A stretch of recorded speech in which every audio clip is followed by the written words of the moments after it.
Hello, and welcome to another edition of Coffee with Comrades, a podcast discussing current events, theory, and action through a radical lens.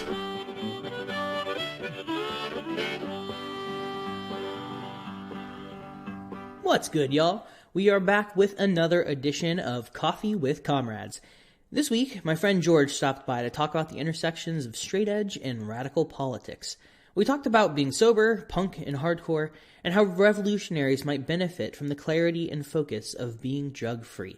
But fear not, neither of us are here to provide some sort of prescriptive dogma or to proselytize at you. Honestly, it was just fun to catch up and shoot the shit. George is fucking hilarious. We also spent a little bit of time talking about the new Stick to Your Guns EP, The Meaning Remains, which comes out this week, so stick around till the very end of the episode to hear a bit more about the record. But before we get into the dialogue, as always, I have a couple quick announcements. Coffee with Comrades is proud to be part of the Rev Left Radio Federation and the Channel Zero Network. Check out this jingle from some of our pals on the CZN. The Final Straw is a weekly anarchist radio show. It's fucking awesome, and you're never going to hear me say fucking awesome on our show because we're FCC regulated. There's a black part of my heart that just flutters when you talk like that. Talk, then more yelling. It's a weird sort of like nice thing in a way, but also can get kind of crushing at times. thefinalstrawradio.noblogs.org. I also wanted to talk about an exciting little venture Coffee with Comrades has just become a part of. Over the weekend, I got an email from Esme, one of the co-worker owners of Firestorm Books and Coffee, who reached out to me about joining Firestorm's affiliates program. Firestorm, in case you didn't already know, is an independent bookstore in Asheville, North Carolina. The collectively owned radical bookstore and community event space has been around since 2008, supporting grassroots movements in southern Appalachia while developing a workplace on the basis of cooperation, empowerment, and equity. In the past, I've had the good fortune of tabling with Firestorm at the Atlanta Radical Book Fair. Their cafe, as I understand it, has long been a hub of queer, feminist, and anarchist politics in Appalachia. Our good friends and comrades in the Final Straw have a long-standing relationship with Firestorm, and when I spoke with Bursts about the affiliates program, he was kind enough to leave me a 5-minute voice recording expressing his appreciation for their work on Signal.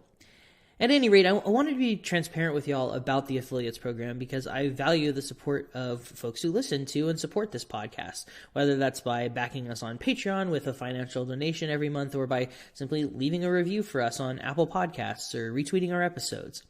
You see, the affiliates program is a way for Firestorm Books and Coffee to reach out directly to folks who are listening to radical politics podcasts and promote their wares. In future episodes, including this one, I'll be linking to the Coffee with Comrades recommendations page on Firestorm, where you can discover an aggregated list of all the different books that we've ever discussed on this program, and some forthcoming texts as well. I want to be perfectly clear. If you do decide to buy a book from Firestorm through the Coffee with Comrades recommendations page, I will receive 10% of the proceeds, which frankly is super neat because I can turn around and use it to buy more books. Alternatively, you can also use the promo code Coffee with Comrades, all one word, Coffee with Comrades, during checkout for the same thing. And look, I get it. Some folks might prefer to just download the PDF or the ebook or pick up a copy at their local library, and honestly, more power to you if you fall in that camp. But if folks are looking to get a physical edition, Firestorm's program allows you to not only snag a copy of the book, but also support an independent bookstore and an independent media project simultaneously. And that kicks ass. In an era of instant gratification and Amazon monopolization, supporting a radical, collectively owned and managed bookstore is genuinely fucking cool. At any rate, you can check out the Coffee with Comrades recommendations page and check out the collection, which includes cute little blurbs about each book. Let us know if you decide to pick something up. Last thing, before we get to the episode, I am excited to announce that I'll be joining another podcast as a co-host in the very near future, so keep your eyes peeled for that. I don't want to say too much about it just this second, as we're still finalizing the details and figuring out Season 2, but suffice to say, I am beyond excited for the chance to be on the show with other co-hosts again. Anyway, I think I've said enough already. Let's get to today's edition of the program. It brings me great pleasure to bring you episode 120 of Coffee with Comrades, No Poisons, No Prisons, featuring George from Stick to Your Guns.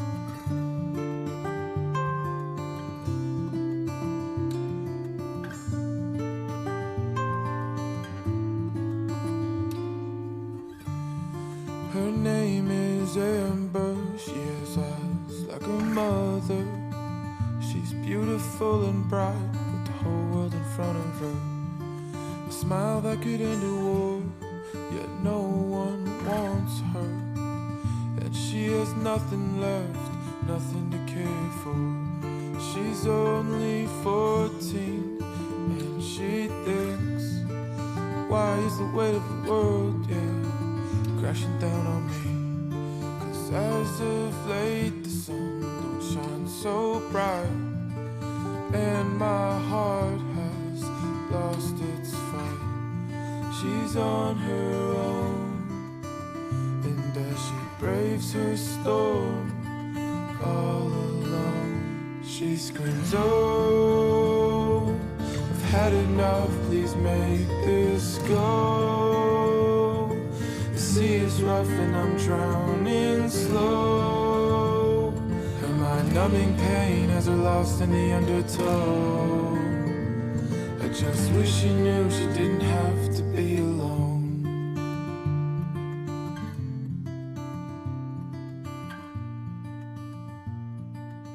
George, what the fuck is up? Living in hell. Yes.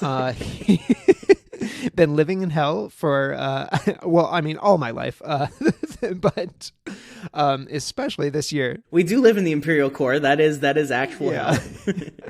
Yeah, so been living in the Imperial Core, been living in hell for coming up on 31 years here. But this last year's been, just abject horror and misery. And of course, I've experienced it all from this like weird disconnected realm of quarantine. Right. So, feeling especially alienated or atomized these days. Yeah, it's hard not to when you're literally stuck inside all day with fuck all to do. And I'm sure it's got to be a total like 180 with Stick to Your Guns being on tour all the time, because you guys are relentless about touring. Have you lost your mind from boredom yet? I haven't lost my mind from boredom yet. There's definitely been like waves of I guess like bizarre feelings, I guess is the best way to put it. I don't know how to like process all of these events, and I'm sure like I'm doing like irreparable damage to my psyche. And it will manifest itself as some like latent trauma later in my life. I mean, whomst amongst us is not also in that same boat right now. Yeah, well, because the wheel never stopped for the 12 years of me being on tour with Stick to Your Guns, right? I joined in 2008. It's 2021 now, so I guess it's 13 years this year, but it never stopped. We never stopped touring. And then all of a sudden it was just gone. And we had tours in March, April, record was coming out in the summer, full summer headliner planned. Like the whole year was planned out. I'll give myself credit. I'll pump my tires a little bit here. I seem to be one of the only, I guess, musicians, or like amongst my peers, I seem to be the only one that in March just like was batting 1,000. And I just said, I mean, you can go back and listen to the Stig COVID episode where I was like, yeah, this isn't a thing that we're doing this year, potentially even next year.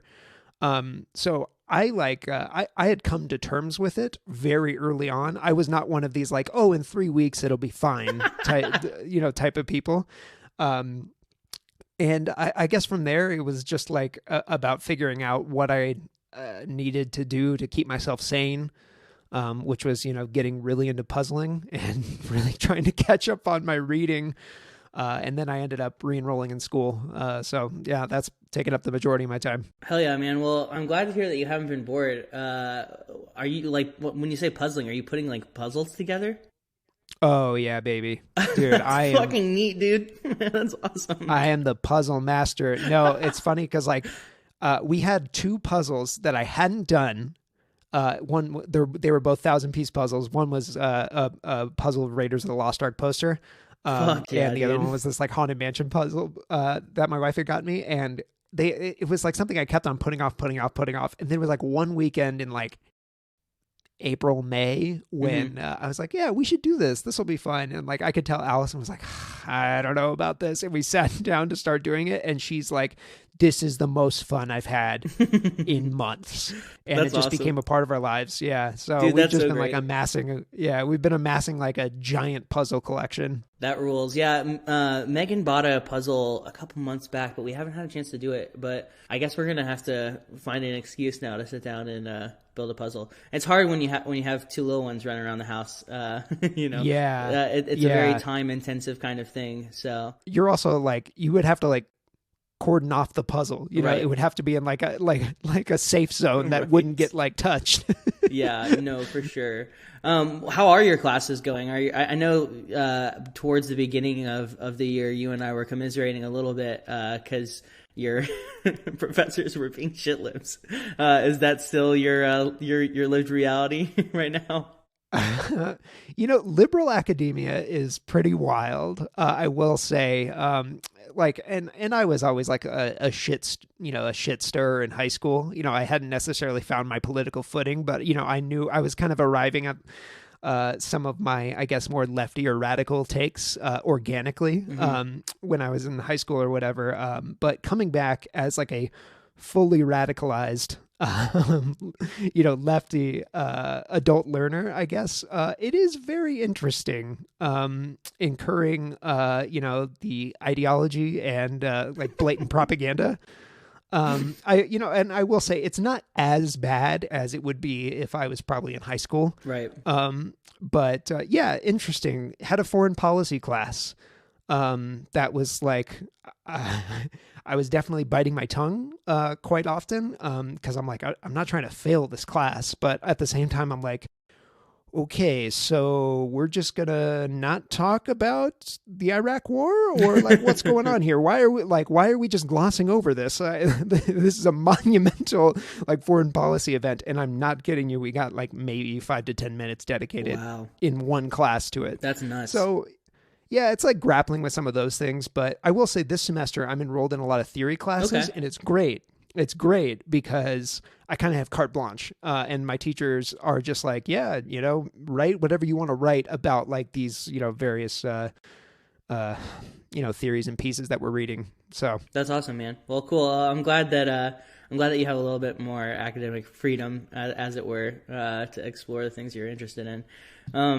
But listen, I didn't want to have you on the program today just to talk about school and catch up. I wanted to talk about a few things, but I think like the big topic, and it's something that we talked about the last time I had you on the program briefly, was I wanted to circle around a conversation about straight edge and revolutionary politics. Because I feel like most folks, especially anyone at all versed in like punk or hardcore, already knows what straight edge is, but in case listeners are tuning into this and have no idea, I've never heard of the term before, I guess a good place for us to start is just by defining what it means to be straight edge. That's a good question, and I feel like, depending on the circle that you're in, would open up a can of worms. Indeed. It means different things to different people. Yeah, I mean, for me, and I can't speak for anyone else but myself here on this, but, for me, being straight edge is, I guess, a life of sobriety.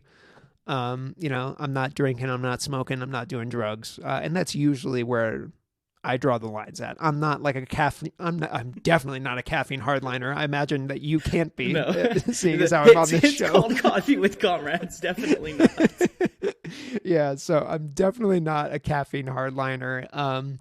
And I was never a person who associated, veganism or vegetarianism with straight edge. I know those kind of like get conflated sometimes, but I mostly notice that amongst like normies, they associate like they just rope all of that in together, Right. But yeah, for me it's just a life of sobriety. Yeah, same.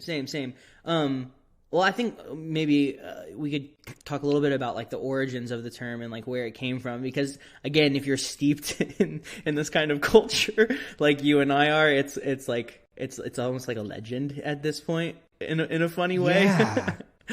No, it does have this like mythologized history. And I remember like first getting into hardcore, you know, you would like, it was like, it was some straight up like dialectic shit where like people are arguing about like, you know, who invented the term and what did Ian MacKaye mean when he said this? And it's like, they're like trying to like study Minor Threat lyrics as like almost like a fucking catechism, you know? Like it was very interesting. Yeah, it's very dogmatic. And I was never that guy. I was never into that. But yeah, I mean, I've always just associated it, I guess its origins with Ian MacKaye and Minor Threat and the song Straight Edge.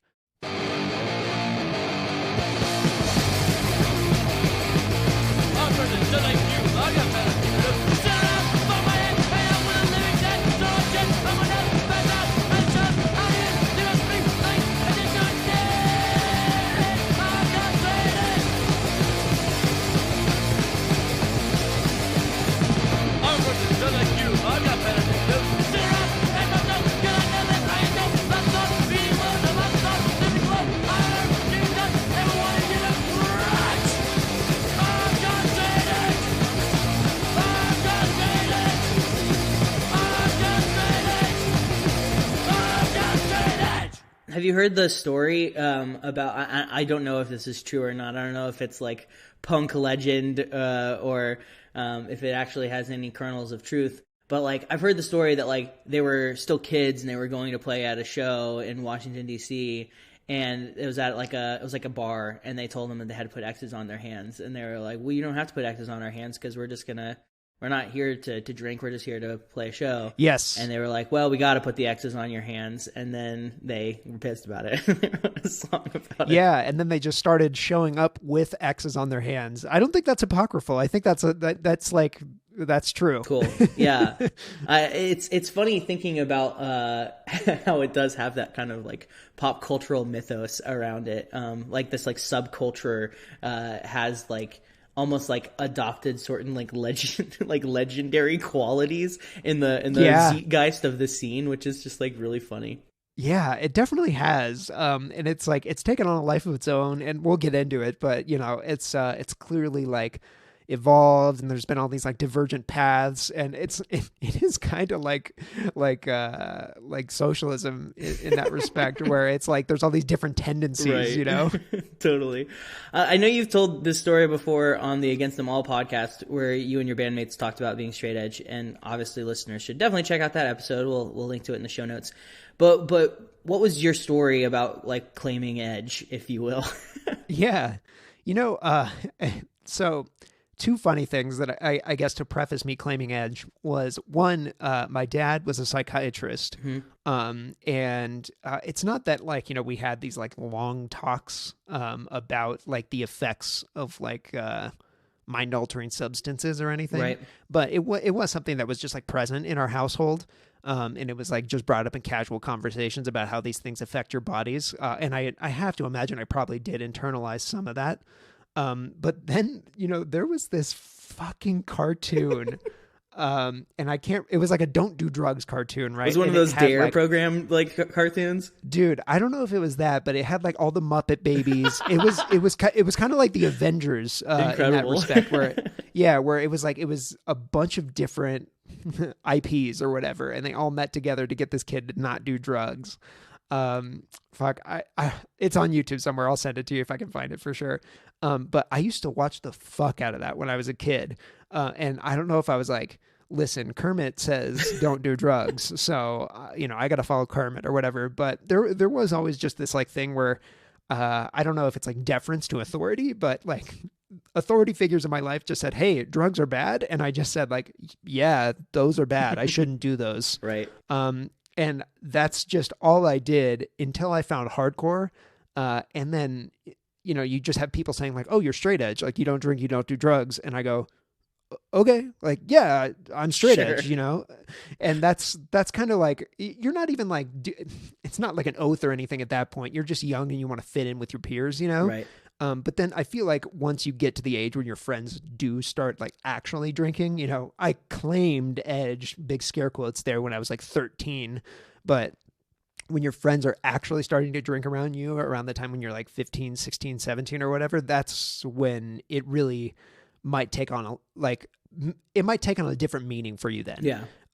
So I feel like I came to like understand the reasons why I wanted to be straight edge around that time. Yeah. I mean, I was definitely in the same kind of camp. Like, I got into it, like, I was around 12 or 13. I remember I had this friend named Austin, and he would put X's on his hands, and I thought that was cool because I was a fucking dweeb. And, you know, I think, like, what spoke to me about it most, right, was, like, being in control of your own body and your own mind at all times, and, like, being willing to, like, either refuse being numb and also not wanting to like shirk pain or avoid suffering, and also not wanting to alter joy or to like, I don't want to use the word cheapen joy, because again, I'm sure we're going to get into this, that type of rhetoric I don't find is especially helpful. But I didn't want to alter joy in my own like mind and my own chemistry and my brain. And so I think that's what kind of like appealed to it for me. And I want to get into kind of the radical implications of being straight edge, because people might be like, what the fuck, why are you talking about being sober on a revolutionary like left podcast? But I wanted to, like, before we get into that, I think it's helpful to dispel some of the myths around being straight edge, because there are a lot of them, and people might be coming into this episode with a lot of like prior misunderstandings about it that are fully justified. That are absolutely 100% that are fully justified. Absolutely. But I do think that it's helpful for us to like address from the gate some of the toxicity and the weird militancy. Not like there's some healthy militancy in it, but like the toxic kinds of militancy and the dogmatic and prescriptive types of things. You talked about caffeine earlier, the caffeine hardliners. So say more about that for people who are like, what does George mean? Yeah, you know, it's the people who would be like, you know, you can't drink coffee because it has caffeine and that's going to alter your mood, which it's like, okay, well then you also can't eat an apple. Right. You know, an apple has more caffeine in it than a cup of coffee does. Right. Yeah, you know, and that extends to like, you know, you couldn't take like NyQuil if you were sick, you know, and that really is just like a purity spiral. And I'm sure that's just a product of like, you know, any type of subculture where like you want to be like the ultra, you know, it's you have to be the perfect embodiment of what this subculture stands for or represents. And it just spiral. It's that purity spiral that can't stop. Like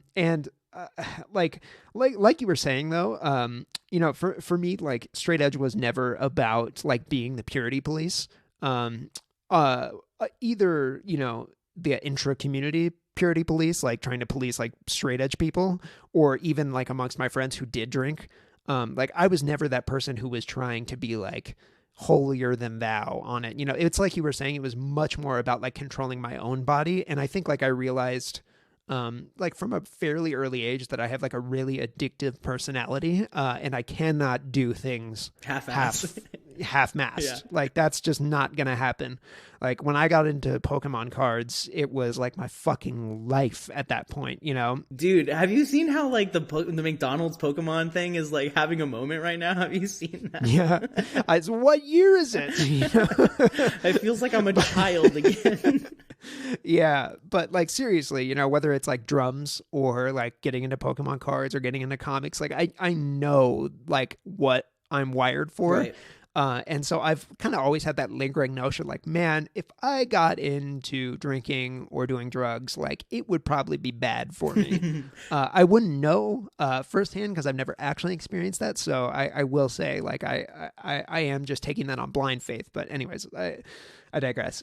Yeah, there did start to emerge these like weird tendencies in the straight edge, like we were saying, and it's this really interesting like web where like you do have people who are maybe like more like you and I, where it's just like it's about like controlling our own body and, you know, making sure that we have control over our mental faculties and stuff. And then there are these other people who are like militant that want to be policing everybody, and they want to like bring back prohibition and, you know, all sorts of fucking reactionary shit. Right. And then there are some people that are like, no, veganism is a part of straight edge. And then there are some people that it's like tied up in their Christianity. It's there's a wide berth of thought there. Yeah, there's some people who like won't have sex and say that that's part of like straight edge. Yeah. Like, oh yeah. do you remember those days? Man, I don't know why I skipped over that. That was like the big debate. I feel like when I was in like high school, where it was like no promiscuous sex. And I was like, when did this become like about like chastity? Right. I mean, I do understand that it is about I guess like, you know, reservation in some regard, because you are abstaining from something, right. But I don't know, I was like, I don't know about that one. Yeah, no, for sure. It's funny like how so many things that people gravitate towards in mass, like it can become perverted, it can become prescriptive, it can become this sort of like holier than thou thing.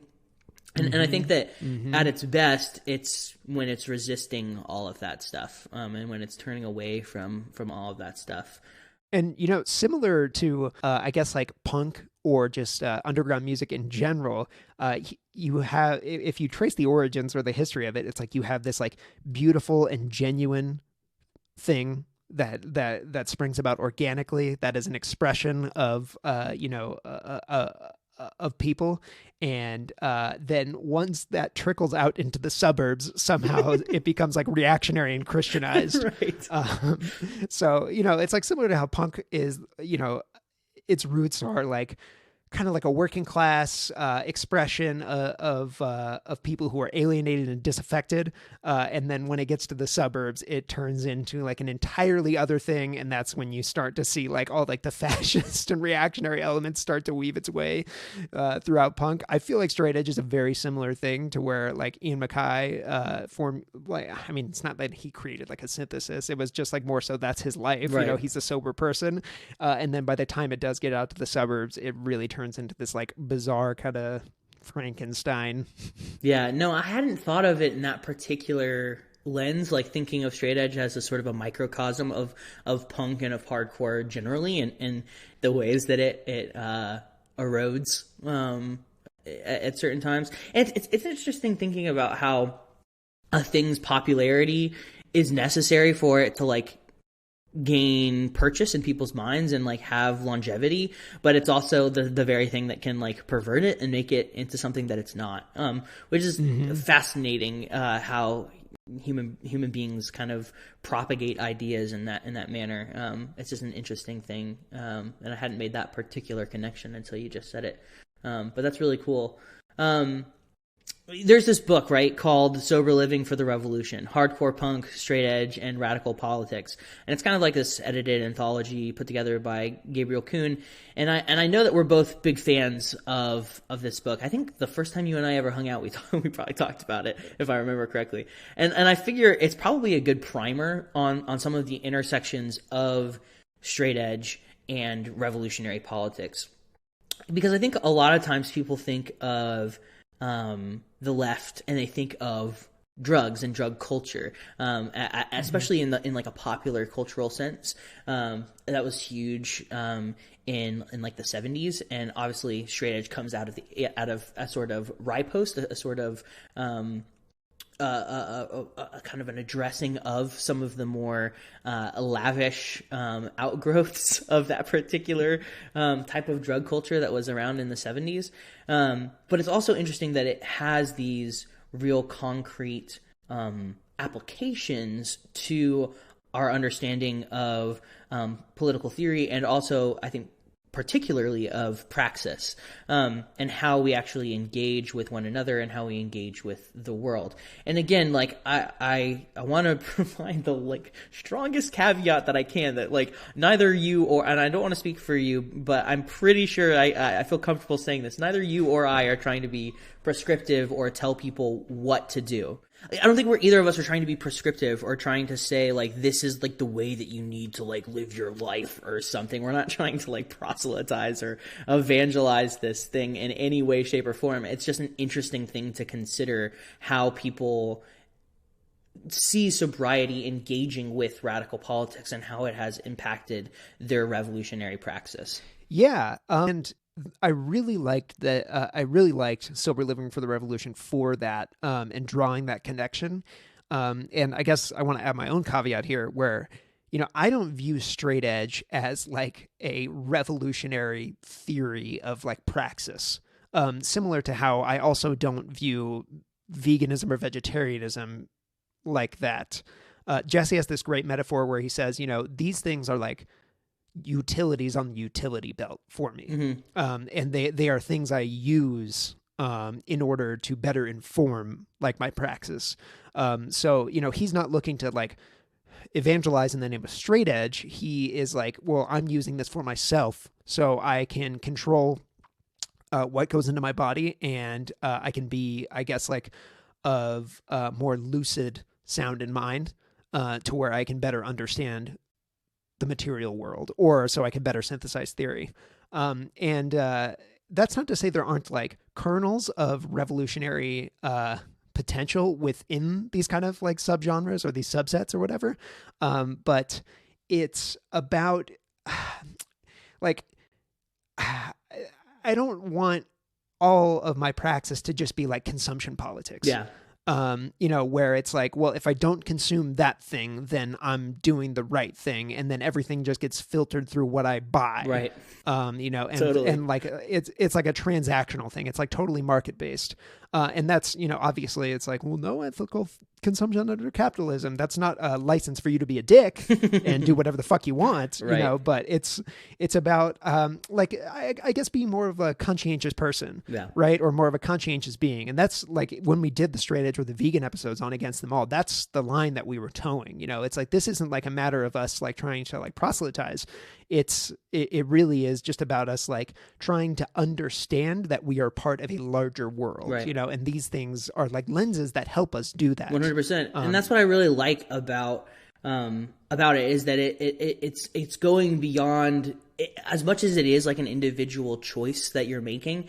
It allows you in some really interesting ways to see yourself as like interconnected with all like living things and in some really like fascinating ways that you might not immediately make that connection otherwise. And it's fascinating because I think you're absolutely right that it's not in and of itself like an ideology or an actual it's not like being sober isn't going to like change the world, I like the metaphor of it being a tool in the toolbox or an instrument in the it's the grappling belt. gun. It's the grappling gun on right. the utility belt. It helps you, but it's not necessarily the thing that's like really going to move the needle. And so I did really like Sober Living for the Revolution because I felt like it's a mixed bag sometimes with like some of the takes on there. Like there's definitely like an anarcho-primitivist take on there. Yeah. I won't name any names, but I definitely read through that. And I'm like, not agreeing with this. But like there are some like really good, insightful and incisive takes on like how sobriety has helped people, I guess, better understand themselves and better understand the world. In particular, I really like Dennis from Refused. His chapter is amazing, but Dennis is fucking based. So for sure. I guess one of the things that I think is most obvious to pretty much everyone that I've ever talked to about being straight edge, who is also straight edge, is like sobriety leads to you having like focus and resolve and not having distractions. Like everybody is always like, I have control of myself and I have the ability to like understand what's going on in my own brain. And at first, like that seems like to your point, like it seems like a very individualistic, almost like liberal consumer type of politics. But I think that like it has the ability for us uniting with other people to actually maintain a focus on what it is that we're trying to accomplish, whether it's being in a band and touring and being like really particular about like, hey, like we want to create music and not just like fuck around and do a bunch of drugs, which again, if people want to do that, like more power to them. But like it's a different type of approach. The same thing with like, hey, like we want to, like, if we're going to like block up and go to a like militant direct action, if we're trying to engage in some type of sabotage, or if we're trying to like fight the cops, it's probably good for us to have full control of our mental faculties and our physical bodies during those moments of direct confrontation with the state and its, you know, its militant forces.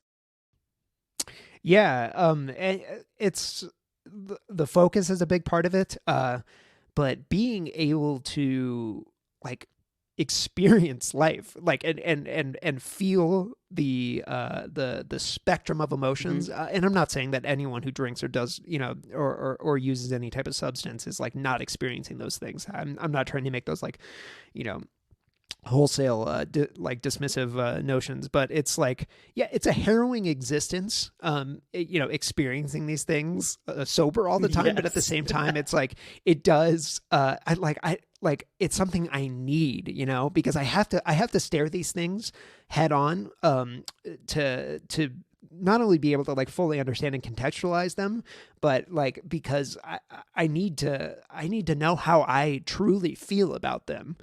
And that's how I really look at like my sobriety these days, is like it's something that allows me to you know, hopefully empathize better, empathize and sympathize you know, better with the world around me. Yeah, 100%. I mean, I think that a lot of folks, conversations that I've had with friends, like a lot of people like do drugs because it's fun, because it's social, because they enjoy having that different type of headspace, right? And I think that that's a really awesome and cool thing. And one of these days I'd love to sit down with some of my druggy friends and do kind of almost like a sequel to this episode, talking about like about drug culture and its kind of like, you know, applications broadly. But I also think that at its worst, when it's used in a way that is self-destructive, it can become a crutch. It can become a tool. It can become something that is really debilitating and blocks your ability to find joy and find community, because you're constantly seeking this particular substance again and again and again and again and again. And for people like you and I who have addictive personalities, that's maybe not the best thing to have in our lives.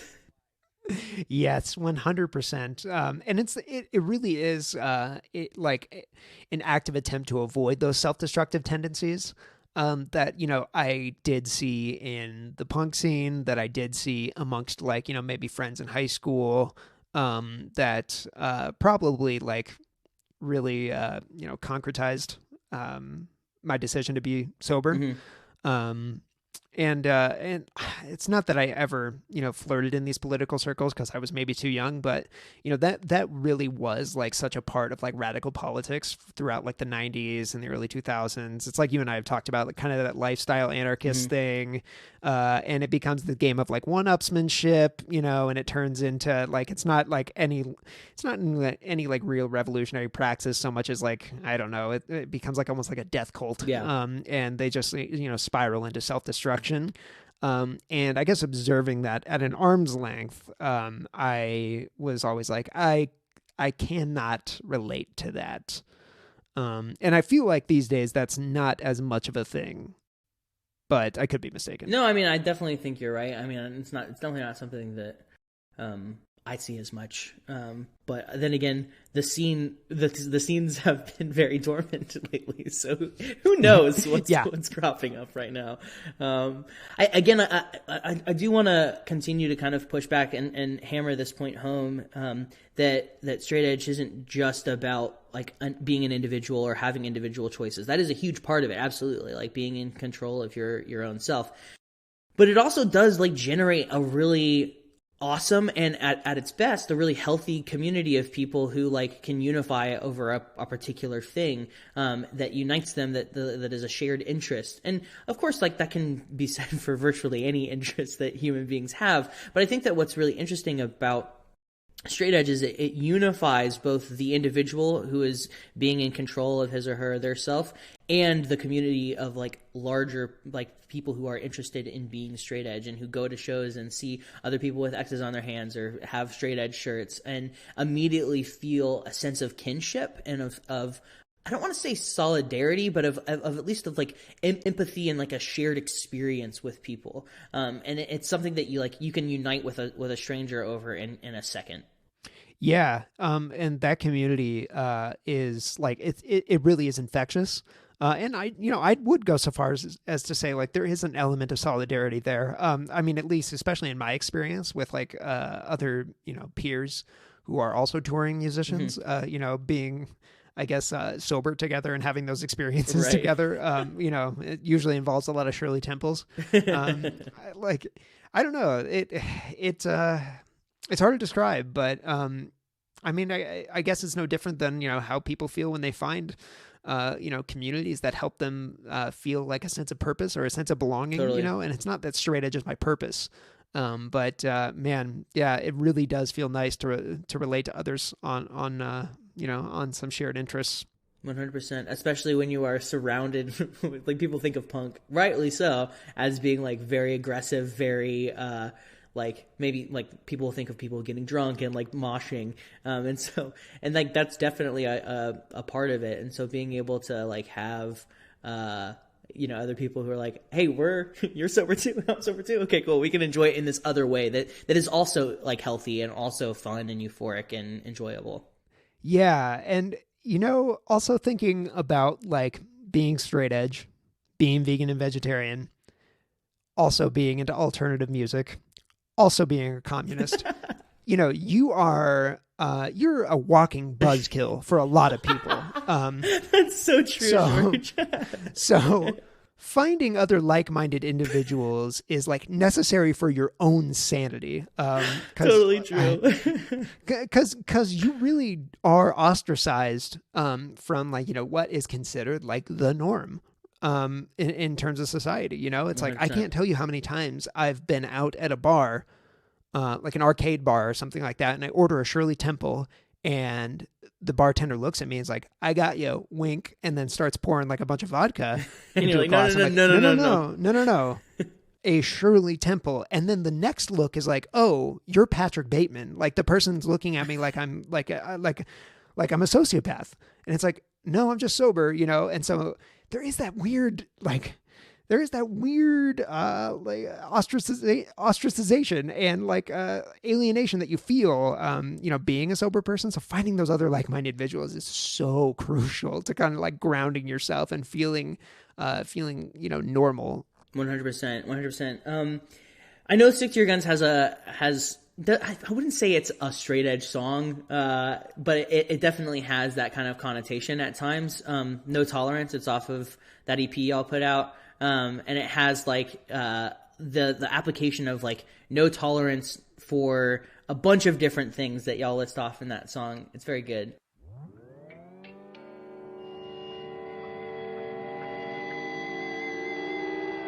Push your world away! We're not the fucking same!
What's interesting about it is that, to me, straight edge in many ways was a vehicle for not just rejecting toxic substances, but also rejecting toxic ideologies. Whether it was like dogmatic and prescriptive Christianity, whether it was capitalism, whether it was the sort of anthropocentric kind of approach to thinking about humans as being somehow above or different than other non-human animals. And it's really interesting thinking about how that shift can happen. And so I was wondering if you could talk just a little bit about that song, because it's a good song and it means a lot to me. Well, first and foremost, it is a militantly anti-fascist song. Mm-hmm. Yeah, I guess I never had picked up how it might be, there might be like a little straight edge current in there. The running joke in Stick to Your Guns is that we are the most straight edge, not overtly straight edge band, because we are 5 straight edge people. Like, we've been sober some of us our entire lives. Josh is obviously straight edge royalty, being in Casey Jones. And so there is this kind of running joke where everyone's like, is Stick to Your Guns the biggest straight edge band in the world? It's like, I don't know. It's like, we're straight edge by default. And we have actually had conversations recently where it's like, are we going to make actual, this is a straight edge song and come out as we are a straight edge band? And sometimes you even meet, this is like a tangent, but it's like, sometimes you'll even meet fans who are like, y'all are a straight edge band, right? And not know, they just assume, because there's an attitude, right, in the music, they just assume that ethos must be in there somewhere. And it is kind of interesting when you think about it like that. But fuck, I mean, No Tolerance is one of my favorite songs. Actually, the EP, the Better Ash and Dust EP, is my favorite Stick to Your Guns piece of music.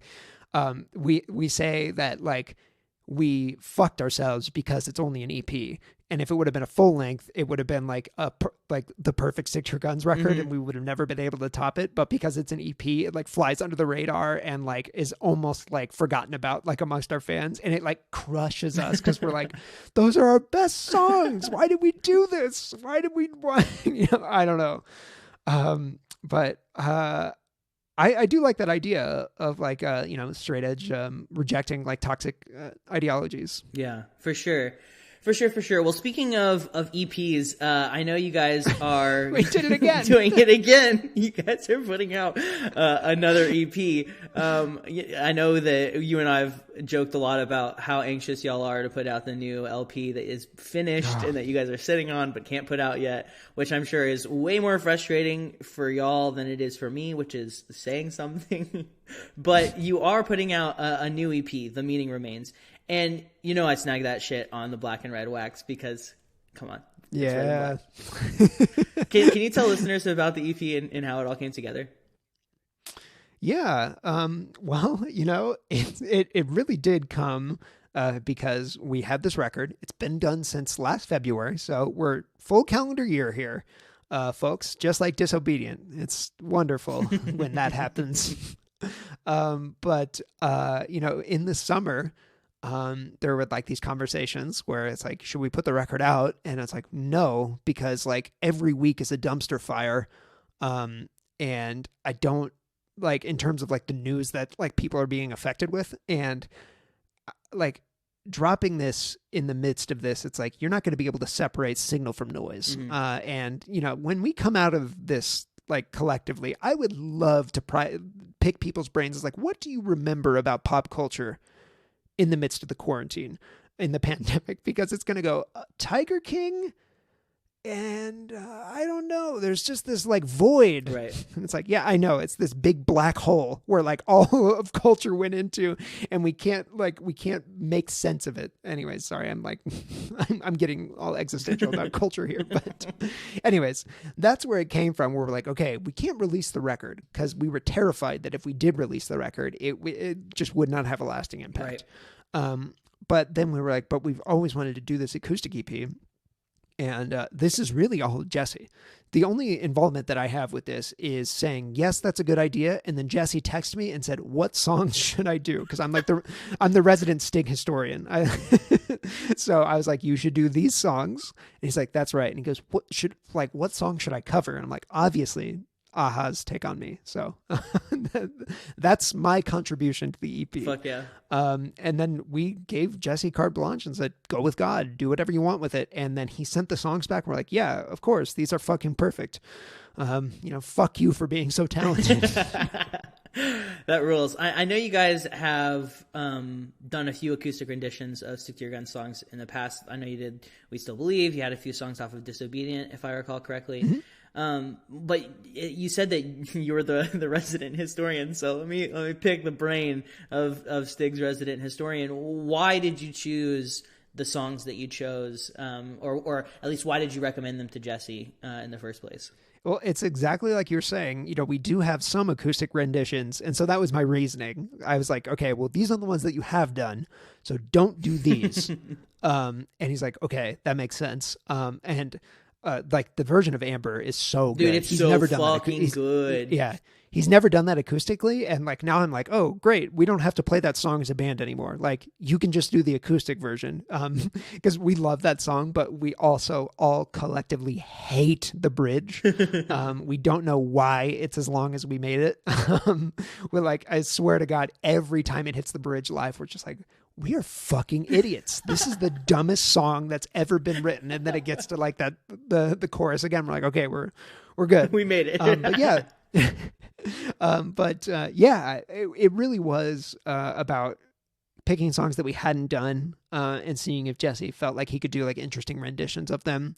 Because we had these big Euro shows that we played at the end of 2019, and there was an acoustic break in the midst of it, and Jesse tried his hand at a couple that we thought were really good. And then on the new record, can't give you the title, but on the new record there is an acoustic song that just the first time I listened to it brought me to tears. And that's not trying to blow smoke up our ass. But yeah, I was just weeping on an airplane listening to it. So I can't wait for people to hear that. But yeah, I mean, also, I don't know, I want to turn Jesse Barnett loose on the world. Any chance that I get, any chance that Stick to Your Guns gets to let Jesse be Jesse, it's please go and do that. Cause I mean, if you listen to Tradewind or if you listen to Wish You Were Here, the dude is fucking prolific. So for sure. No, absolutely. Well, that's awesome. I love the name of the EP, and I'm pretty sure I know why y'all decided on that particular name, but I was curious if you could talk about how y'all settled on The Meaning Remains. And again, all Jesse, never consulted. And this is how Jesse works. Sometimes where it's you can say, hey, Jesse, you need to do this one thing. And you know that it's going to be months before it gets done, right? There's going to be a long drawn out process from when the idea was pitched to when it is fully completed. And you got to understand that the procrastination is part of the process, and this wasn't a procrastinated thing. I'm just talking about Jesse's workflow, right? Sure. But when he does deliver, it will be the best idea that could have possibly been conceptualized. And so Jesse goes, yeah, it's called The Meaning Remains. And I'm like, oh, carve a fucking X into my forehead. That's amazing. This is so fucking sick. And it to me, it is about how this band, this music, this ethos, our radical politics, straight edge gets lumped into that, our beliefs in animal liberation, those things matter to us. And we talked about this throughout the Against Them All podcast. It's I can never understand when I meet people that got into this music that just let all of it fall by the wayside. Mm-hmm. All the politics, all the ethos, when you meet your friends that become reactionary chuds or whatever. I can never understand that. I'm the guy, there's that famous YouTube clip of a wrestling convention, and the dude's it's still real to me, damn it. Talking about professional wrestling. That's so funny. And that's me. It's still real to me, damn it. It's so fucking funny. But that's all of Stick to Your Guns. And we can't understand how people lose sight of what this music makes us feel. And so that to me is what The Meaning Remains means. Yeah. Yeah, for sure. I think the first thing I thought of when I saw the title of it was even though it's an acoustic track, like, because you know probably better than anyone, the hardcore bros will be talking about purity policing. This isn't hardcore. This isn't hardcore. This particular subgenre. Blah blah blah blah blah. But like the fact that it's like, even though it's an acoustic EP, like the meaning behind the songs remains as integral and as central to Stick to Your Guns as possible. I think. Like, it goes without saying, but like Stick to Your Guns lyrics are always like the center of every song and like what you guys are trying to put out there. Yeah. And, you know, honestly, I never even thought of it like that. I never had even conceptualized it like that. But that also works great. You know, there are many interpretations of what you can pull from that title. But I like that too. You know, how, you know, these songs can take different shapes, but the meaning remains. Mm-hmm. Yeah, for sure. Awesome. Well, George, this has been a blast as always. It's been too long since we've gotten to shoot the shit. I'm hoping sincerely that we'll be able to meet up in real life here soon at a show. But before we part ways, can you let listeners know where they can pick up a copy of The Meaning Remains? Yeah, you can pick up a copy through our merch store. I believe it's linked through the website, or like through the Pure Noise website, or End Hits if you're listening in Europe. I mean, otherwise than that, you know, it's going to be out on the 17th. It's going to be on all digital platforms. For the love of fucking God, do not go in public places. Please, for the love of God, avoid doing that if you can. It's not going to be in stores. Just order it online. But yeah, it's out on February 17th. Stoked for people to hear it. Fuck yeah, me too, man. Well, awesome. Well, until next time, my friend, solidarity. Yeah, solidarity. And that about does it for this week's episode of Coffee with Comrades. This is an entirely DIY show run by workers for workers. If you like what you hear, you can follow us on Twitter at CoffeeWComrades and Instagram at CoffeeWithComrades. Check out our website, www.coffeewithcomrades.com, and sign up to support our work with a monthly contribution by going to www.patreon.com/coffeewithcomrades. You can find Coffee with Comrades on Apple Podcasts, Spotify, Google Play, or wherever you go to get your anti-capitalist propaganda. Be sure to subscribe so you never miss an episode.